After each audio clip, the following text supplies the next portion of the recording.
Phil Matier asked former San Francisco Mayor Willie Brown and UC Hastings law professor Rory Little if there's anything that Democrats can do to delay the process. Not really at the moment. You can only, in this world of politics and in democracy, it's winner take all. So you really do need to have the majority in order to be able to do anything. And at 51-49 in the U.S. Senate, we're on the losing end at the moment. How razor close is this compared to past nominations? Well, there have been some pretty close ones in the past, but I think nothing like this. This political situation is really new. Since Bob Bork, Judge Bork was borked, and his replacement was Justice Kennedy. So what we have now is a setup where the Democrats can't do anything until the election, and possibly maybe afterwards. So what are their chances of getting a majority enough to stop anything after the election and put this on hold until the election? As a matter of fact, the nominee replacing Kennedy may very well be decisive as a tool for the purpose of becoming control of the U.S. Senate by Democrats. Because if, in fact, it's highlighted that that individual is selected not because of qualifications, not because of experience, not because of reputation, but because of a commitment to wipe out Roe v. Wade, it will be an issue. Finally, the Democrats will have a message, and it'll work. But realistically, is the Supreme Court going to wipe out Roe v. Wade?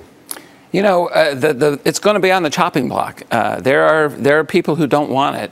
I don't think it's the most important issue to Trump. He wants people that'll solidify executive power, solidify his power, and he wants somebody, I think his people want somebody that'll get him votes for the Republicans in the midterms. But yeah, I think it's on the So this isn't edge. just rhetoric by the Democrats? No, I don't think it's just rhetoric. No. And I think Professor Little is absolutely correct. I think that Roe v. Wade is not terribly important to Mr. Trump. What is important to Mr. Trump is the enhancement of his presidency, more like Putin's, and that's what he's pursuing.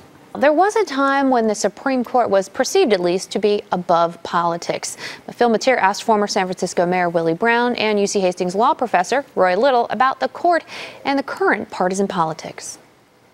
The idea that the Supreme Court would be made up of really talented scholars, individuals who could do what Hugo Black did. He was obviously a scholar, and he eventually became one of the deciding factors in interpreting at least 3 clauses of the Constitution that allowed people of color, women and others, to ultimately pursue equality. And it was a very good thing, even though he had the reputation of being basically a Klansman.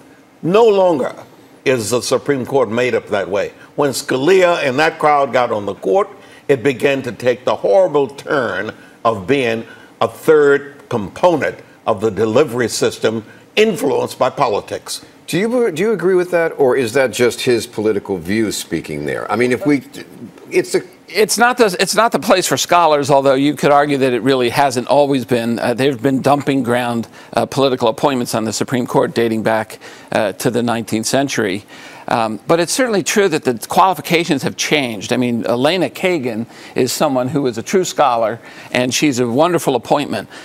You can't say the same about some of the other appointments. And we'll see. There are qualified people that are on Trump's list, but I don't think that's why he's picking them. I have a question. In the history of the Supreme Court, how prevalent were narrow decisions?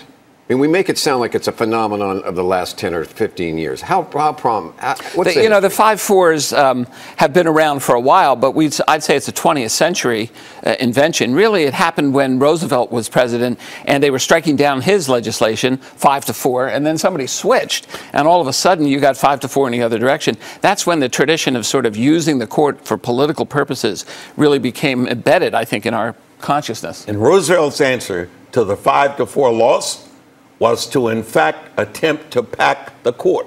He wanted to change the number of people who would be on the court so that he could appoint a group of people that would give him a 5-4 type Well, and decision. Democrats want to do that now. That's what they're saying. If they get the Senate back, they're going to pack the court to get back that seat that should have gone to Merrick Garland. I resent your saying pack the court. They're going to elevate the court back to the status of being an institution that referees.